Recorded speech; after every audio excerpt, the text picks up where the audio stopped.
اللہ اللہ اللہ اللہ۔ بسم اللہ الرحمن الرحیم۔ فصل بدعہ کے مرکب غیر مفید است چون قائل برآں سکوت کند سامع را خبر یا طلب حاصل نہ شود۔ یہاں سے مرکب غیر مفید کے بارے میں کلام کر رہے ہیں، سمجھا رہے ہیں۔ بتایا تھا نا کہ مرکب کی دو قسمیں ہیں، مفید اور غیر مفید۔ مرکب مفید کا بیان کر چکے، اب مرکب غیر مفید کا بیان ہے۔ تو فرماتے ہیں بدعہ کے مرکب غیر مفید است، جان لیجئے کہ مرکب غیر مفید وہ ہے، یعنی وہ مرکب غیر مفید وہ مرکب ہے کہ چون قائل برآں سکوت کند، کہ جب کہنے والا بولنے والا اس پر سکوت کرے، بول کر خاموش ہو، سامع را خبر یا طلب حاصل نہ شود، تو سننے والے کو کوئی خبر یا کوئی طلب حاصل نہ ہو، تو کوئی خبر یا کوئی طلب حاصل نہ ہو۔ تو مرکب غیر مفید اس مرکب کو کہتے ہیں جب کلام کرنے والا خاموش ہو تو جو اس کی بات سن رہا ہے اس کو نہ تو کوئی خبر معلوم ہو، جیسے کہ کہیں کہ عدنان آ گیا تو یہ خبر ہے، آسن چلا گیا یہ بھی ایک خبر ہے، گھنٹی لگ گئی یہ بھی ایک خبر ہے، اذان ہو گئی یہ بھی ایک خبر ہے، چوتھی گھنٹی شروع ہو چکی ہے یہ بھی ایک خبر ہے۔ تو جس میں نہ تو جب بولنے والا سکوت کرے تو سننے والے کو نہ کوئی خبر ملے اور نہ کوئی طلب معلوم ہو۔ طلب وہ طلب نہیں ہے جو بیڑی سگریٹ کی حقے کی ہوتی ہے لوگوں کو، طلب کسی چیز کا مطالبہ، جیسے کہ کہیں کہ پانی لے آؤ، جاؤ چائے لے آؤ، اپنی کاپی لے کر آ جاؤ، جاؤ جبہ پہن کر آؤ، یہ سب طلب ہے جس میں کوئی حکم دیا جاتا ہے۔ تو کوئی یہ سب چیزیں معلوم نہیں ہوں گی جس میں اسے مرکب غیر مفید کہتے ہیں۔ تو مرکب غیر مفید وہ مرکب ہے کہ جب اس پر قائل یعنی بولنے والا سکوت کرے، یعنی سکوت کا مطلب خاموش ہو جائے، تو سننے والے کو نہ کوئی خبر معلوم ہو نہ کوئی طلب معلوم ہو۔ تو وہ کیسا ہوگا؟ جیسے ہم کہیں شاہ نواز کی گھڑی، آپ کو کوئی خبر معلوم ہوئی؟ نہیں، شاہ نواز کی گھڑی غائب ہو گئی، قیمتی ہے یا خوبصورت ہے یا خراب ہو گئی، یہ سب پتہ نہیں لگا نا، بس شاہ نواز کی گھڑی۔ عدنان کی ٹوپی، کیا ٹوپی؟ اچھی ہے، اچھی نہیں ہے، گندی ہے، کیا ہے، چوری ہو گئی، کوئی خبر نہیں مل رہی ہے۔ آسن کی کتاب، تو یہاں پر نہ کوئی خبر معلوم ہو رہی ہے نہ کوئی طلب معلوم ہو رہی ہے، لہذا ایسا مرکب غیر مفید ہوتا ہے، یعنی جس سے سننے والے کو پورا فائدہ حاصل نہیں ہوگا، پوری بات سمجھ میں نہیں آتی ہے، وہ مرکب غیر مفید ہوتا ہے۔ اور بعض جگہ اس کی تعریف کی بھی گئی ہے کہ مرکب غیر مفید وہ ہے جب بولنے والا بول کر خاموش ہو جائے تو سننے والے کو اس سے کوئی پوری بات سمجھ میں نہ آئے، بات ناقص رہ جائے گی، ضرورت اس بات کی ہوگی کہ کچھ اور ملایا جائے تب بات مکمل ہو۔ اب جیسے ہم نے کہا تھا شاہ نواز کی گھڑی ہم تھوڑا سا ملا دیں، اچھی ہے یا سفید رنگ کی ہے، بات پوری ہو گئی۔ عدنان کی ٹوپی 3 رنگ کی ہے، بات مکمل ہو گئی۔ آسن کی کتاب نئی لگ رہی ہے، بات مکمل ہو گئی۔ تو مرکب غیر مفید میں بات مکمل نہیں ہوتی ہے۔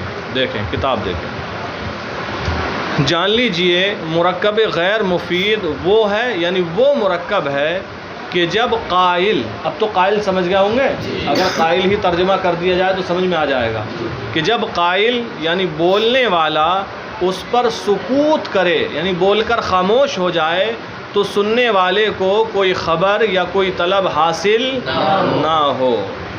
یہ مرکب غیر مفید کی تعریف ہوئی۔ وَآں برسہ قسم است، اور اس کی تین قسمیں ہیں، اور اس کی تین قسمیں ہیں۔ اول مرکب اضافی، پہلی قسم ہے مرکب اضافی۔ مثال چون غلام و زیدن، جیسے غلام و تو غلام و مضاف اور زیدن مضاف الیہ، مضاف اپنے مضاف الیہ سے مل کر مرکب اضافی، مرکب ناقص ہے۔ تو مرکب غیر مفید کی تین قسمیں ہیں۔ پہلی قسم ہے مرکب اضافی، جیسے غلام و زیدن۔ اب جو غلام و زیدن میں دو کلمے ہیں نا، ایک غلام اور ایک زیدن، ان میں سے پہلا کیا ہے اور دوسرا کیا ہے، پہلے کا نام کیا ہے، دوسرے کا نام کیا ہے، اس کو بتا رہے ہیں۔ جزو اول را مضاف گوین، پہلے جز کو کون ہے؟ پہلا جز غلام، پہلا جز کیا ہے؟ غلام۔ و جزو دومرا مضاف الیہ، اور دوسرے جز کو مضاف الیہ کہتے ہیں۔ کون ہے دوسرا جز؟ زیدن۔ و مضاف الیہ ہمیشہ مجرور باشد، اور مضاف الیہ ہمیشہ مجرور ہوگا، اور مضاف الیہ ہمیشہ مجرور ہوگا۔ اب یہ مجرور مرفوع منصوب آپ اچھے طریقے سے ذہن نشین کر لیں، یہاں بھی اس کا ذکر آتا رہے گا نحمیر کے اندر، اور فیض الادب میں بھی یہ سب باتیں آپ پڑھ رہے ہوں گے، تو جتنے بہتر طریقے سے آپ سمجھ لیں گے اتنا آسان ہو جائے گا۔ اور مضاف الیہ ہمیشہ مجرور ہوگا، یعنی اگر مفرد منصرف صحیح ہوگا، ایسا لفظ ہو، کلمہ ہو جس پر زیر آ سکتا ہے تو زیر ہی ہوگا، اور کچھ کلمے وہ ہوتے ہیں جن پر زیر نہیں آتا ہے، زیر کی جگہ بھی زبر آتا ہے، تو وہ ہوگا تو زبر۔ یہ آپ نے فیض العدم میں پڑھا ہوگا کہ جو جر ہوتا ہے وہ فتح کے ساتھ بھی ہوتا ہے۔ اور مضاف الیہ ہمیشہ مجرور ہوگا۔ تو یہ پہلی قسم ہوئی مرکب غیر مفید کی۔ دوم مرکب غیر مفید کی دوسری قسم مرکب بنائی۔ کیا ہے مرکب بنائی؟ و آس، اور مرکب بنائی وہ مرکب ہے کہ دو اسم را یکے کردہ باشند، کہ دو اسم کو ایک کر دیا ہو، دو اسموں کو و اسم دوم متضمن حرف باشد، اور دوسرا اسم کسی حرف کو متضمن ہو، اور دوسرا اسم کسی حرف کو متضمن ہو، کسی حرف کو شامل ہو۔ اب یہ کیا مطلب ہوا کہ دوسرا اسم کسی حرف کو متضمن ہو؟ آگے مثال پڑھ لیں پھر ہم آسانی سے سمجھاتے ہیں۔ تو دیکھیں مرکب بنائی کی تعریف۔ مرکب بنائی وہ مرکب ہے کہ دو اسموں کو ایک کر دیتے ہیں، اور دوسرا اسم کسی حرف کو متضمن ہوتا ہے، یا یوں کہیں مرکب بنائی وہ مرکب ہے جس میں دو اسموں کو ایک کر دیا گیا ہو، دو اسموں کو ایک کر دیا گیا ہو، اور دوسرا اسم کسی حرف کو متضمن ہو۔ چون احد عشرہ تا تسعۃ عشرہ، جیسے احد عشرہ سے تسعۃ عشرہ تک۔ تو اب یہ دیکھیں مرکب بنائی وہ مرکب ہے جس میں دو اسموں کو ایک کر دیتے ہیں، دو اسموں کو دو کو ملا کر ایک کر دیتے ہیں۔ دو چیزوں کو ایک کرنا تو آپ جانتے ہی ہوں گے، بہت ساری چیزوں میں آپ بھی کر سکتے ہیں۔ جو چیزیں ہیں، سامان ہے، دو روٹیاں ہوں ملا کر سی دو، ایک ہو جائے گی۔ یا دو روٹی کا آٹا تھا، جب بننے سے پہلے ہی ملا دو اور بڑی سی روٹی بنا دو۔ یا دو چنگم ہو، ملا دو انہیں، بہرحال وہ سب الگ چیزیں ہیں۔ تو مرکب بنائی وہ مرکب ہے جس میں دو اسموں کو ایک کر دیا گیا ہو، دو اسموں کو ایک کر دیا گیا ہو، اور دوسرا اسم کسی حرف کو متضمن ہو، شامل ہو۔ مطلب یہ ہے وہ دو اسم تھے اور دوسرے اسم سے پہلے ایک حرف تھا، جیسے احد و عشر۔ احد و عشر. تو دیکھو احدن ہے، اس کے بعد واو حرف ہے، پھر ہے عشر. احدن کا معنی ہوتا ہے ایک، واو کا معنی ہوتا ہے اور، عشرن کا معنی ہوتا ہے 10. تو احد و عشرن، ایک اور 10، ایک اور 10. تو احد ایک اسم ہے اور عشر دوسرا اسم ہے، دونوں کے درمیان بیچ میں کیا ہے؟ واو ہے. تو واو ہے عشراتن سے، عشرن سے پہلے، عشرن سے پہلے واو ہے. تو کیا کیا؟ واو کو نکال دیا، واو کو بیچ سے اور احد اور عشر کو ملا کر ایک کر دیا، ملا کر ایک کر دیا. ہاں. تو ایک کا مطلب یہ نہیں ہوگا ایک کو ایک پر چڑھا دیا یا مکس کر دیا تو دکھے نا، دو تو ہیں تو پڑھنے میں تو دونوں ہی آئیں گے. تو واو کو ہٹا دیا اور دونوں کو ملا کر ایک کر دیا تو ہو گیا احد عشرہ. کیا ہو گیا؟ احد عشرہ. اب جو دوسرا اسم ہے اس میں احد عشرہ میں، وہ کون سا ہے؟ عشرہ. تو واو اسی سے پہلے تھا، واو کو ہٹا تو دیا گیا ہے لیکن یہ واو پر متضمن ہے، یہ واو پر، واو کو شامل ہے، یہ واو کو شامل ہے. تو اسی چیز کو یہ کہا اور دوسرا اسم کسی حرف کو متضمن، یعنی وہاں کوئی حرف تھا اس سے پہلے اس کو حذف کر دیا گیا لیکن اس کو شامل ہے، اگرچہ وہ حرف موجود نہیں ہے لیکن دوسرا اسم اس کو شامل ہے، چونکہ یہاں سے حرف کو حذف کیا گیا. اور حروف، جملہ حروف مبنی ہوتے ہیں. جملہ حروف کیا ہوتے ہیں؟ اسی وجہ سے یہ مرکب بنائی مبنی بر فتح ہوتا ہے. کیا ہوتا ہے؟ مبنی بر فتح ہوتا ہے. بات سمجھ میں آ گئی؟ دوسرا اسم کسی حرف کو متضمن ہو اس کی، کہ اس سے پہلے کوئی حرف تھا، حذف تو کر دیا گیا لیکن دوسرا اسم اس کو اب بھی شامل ہے. دو مرکب بنائی دوسری قسم ہے مرکب بنائی. و او آست، اور مرکب بنائی وہ مرکب ہے کہ دو اسم را یکے کردہ باشن، کہ دو اسموں کو ملا کر ایک کر دیا گیا ہو. وہ اس میں دو متضمن حرف باشد، اور دوسرا اسم کسی حرف کو متضمن ہو، شامل ہو. چون احد عشرہ، جیسے احد اصل میں کیا تھا؟ احد و عشر. کیا تھا؟ احد عشرہ کا معنی کیا ہوتا ہے؟ 11. احد عشرہ کا معنی کیا ہوتا ہے؟ 11. اور اثنا عشرہ کا معنی 12. ثلاثۃ عشرہ نہیں، ثلاث عشرہ، اربع عشرہ، خمس عشرہ، ستۃ عشرہ، ست عشرہ، 16، سبع عشر، ثمانی عشر، تسع عشر. اچھا، احد عشرہ ہے، اس کے بعد ثلاثہ سے بدلے گا تو کہیں گے ثلاثۃ عشرہ یا ثلاثہ عشرہ تا کے ساتھ. ایک مذکر ہوگا تو دوسرا مؤنث ہوگا ان میں سے، ایک اور دو کے بعد، 11 12 کے بعد. تو ثلاثۃ عشرہ 13، اربعۃ عشرہ، خمسۃ عشرہ، ستۃ عشرہ، سبعۃ عشرہ، 17، ثمانیۃ عشرہ، تسعۃ عشرہ، 19 تک. یہی سسٹم ہے کہ ان دو کے بیچ میں کیا تھا؟ واو تھا. واو کو ہٹایا، دونوں اسموں کو ملا کر ایک کر دیا. بات سمجھ میں آ گئی؟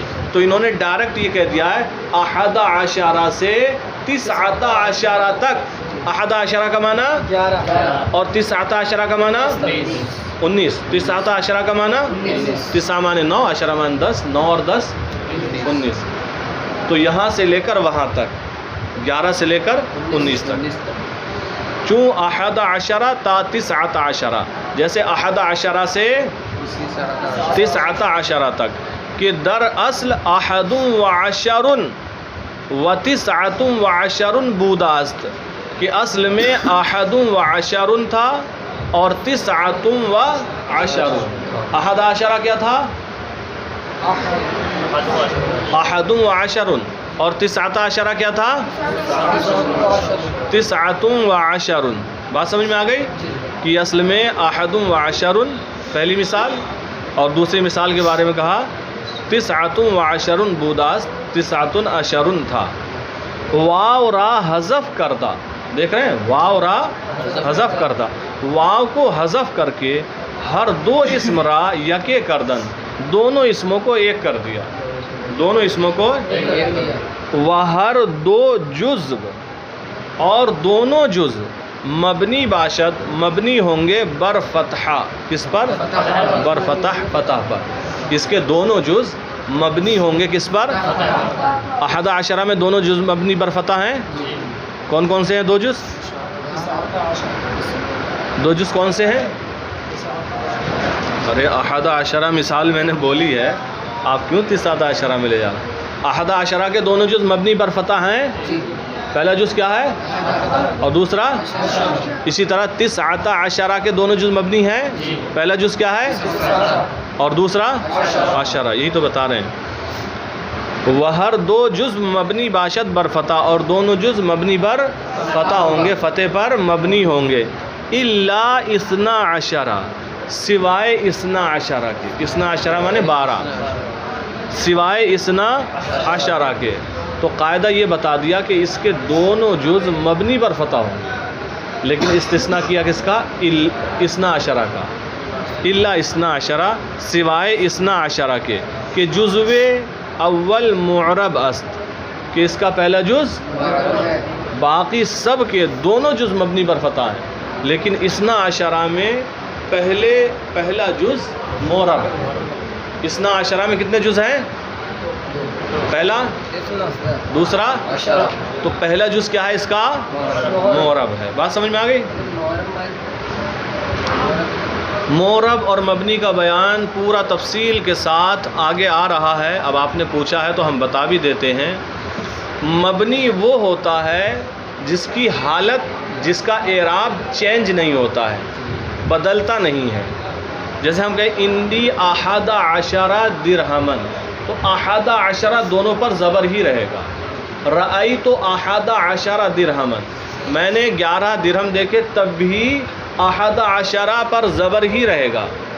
جو مبنی ہوتا ہے وہ بدلتا نہیں ہے، اور جو معرب ہوتا ہے وہ بدلتا ہے. جیسے زید ہے، یہ معرب ہے، جب یہ ترکیب کے اندر آ جائے تب ہم کہیں گے جاء زیدن. جاء، تو زید پر کیا اعراب آیا؟ دو پیش، کیا ہے؟ پھر ہم کہیں گے رأیت زیدن. جاء زیدن تھا، زید آیا. رأیت زیدن، میں نے زید کو دیکھا. اب زید پر کیا آیا؟ دو زبر. مررت بزیدن، میں زید کے پاس سے گزرا. اب کیا آیا زید پر؟ یہ معرب ہے. جو بدل رہا ہے وہ معرب ہے، اور جو برقرار ہے، جیسے جاء ہؤلاء، یہ آئے. کیا؟ ہؤلاء میں یہ لوگ آئے. رأیت ہؤلاء، میں نے انہیں دیکھا. مررت بہؤلاء، میں ان کے پاس سے گزرا. ہؤلاء کا اعراب بدلا، یہ کیا ہوگا؟ مبنی ہوگا. تو کہتے ہیں معرب آ کے گردد بار بار. معرب وہ ہے جو بار بار بدلے، معرب وہ ہے جو بار بار مبنی آ کے باشد برقرار ہے. مبنی وہ ہے جو برقرار رہے. تو یہ معرب مبنی ہے. بیان آگے اس کا آ رہا ہے. تو دو قسموں کا بیان ہو گیا مرکب غیر مفید کی. مرکب اضافی کا بیان ہو گیا اور مرکب بنائی کا بیان ہو گیا. سوم مرکب غیر مفید کی تیسری قسم. سوم مرکب منع صرف. مرکب غیر مفید کی تیسری قسم مرکب منع صرف ہے. مرکب منع صرف ہے. منع صرف سمجھ لیں غیر منصرف. دیکھیں مرکب منع صرف یہ ایک مرکب ہوتا ہے اور یہ غیر منصرف ہوتا ہے. یہ مرکب دیکھیں سوم مرکب منع صرف. مرکب غیر مفید کی تیسری قسم مرکب منع صرف ہے.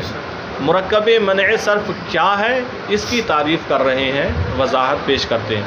وَأُ آس، اور مرکب منع صرف وہ مرکب ہے کہ دو اسم را یکے کردہ باشن. سیم ہے جو اوپر والے میں، کہ دو اسموں کو ایک کر دیا گیا ہو. دو اسموں کو ایک کر دیا گیا ہو یا ایک کر دیتے ہیں. وہ اسم دوم متضمن حرف نباشت، اور دوسرا اسم کسی حرف کو متضمن، کسی حرف کو شامل نہ ہو.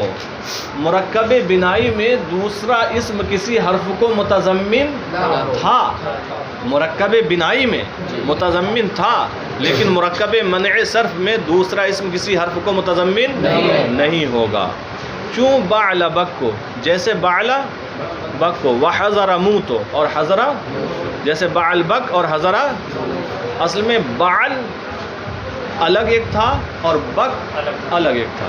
بعل اس بت کا نام ہے حضرت الیاس علیہ السلام کی قوم جس کی پوجا کرتی تھی. قرآن میں بھی اس کا ذکر ہے، اتدعون بعلا وتذرون احسن الخالقین. تو یہ جو بعل ہے یہ ایک بت ہے. اور بک اس شہر کا جو حاکم بادشاہ آباد کرنے والا مالک تھا اس کا نام تھا. تو اس بت اور اس کا جو حاکم تھا بادشاہ، دونوں کو ملا کے بعل بک کر دیا. ایسے ہی حضرموت، حضر معنی شہر، اور یہ موت جو ہے موت بمعنی مرگ، موت کے معنی میں ہے. دونوں ملا کر دونوں کو ایک کر دیا. دیکھیں کہ جزو اول مبنی باشد بر فتحہ، کہ اس کا پہلا جز فتح پر مبنی ہوگا، بر مذہب اکثر علماء، اکثر علماء کے مذہب پر. کہ اس کا پہلا جز اکثر علماء کے مذہب پر مبنی بر فتح ہوگا یا فتحہ پر مبنی ہوگا. کون سا ہے پہلا جز؟ پہلی مثال میں بعل بک میں بعلا، لام تک ہے بعلا، اور دوسری مثال میں پہلا جز حضرہ.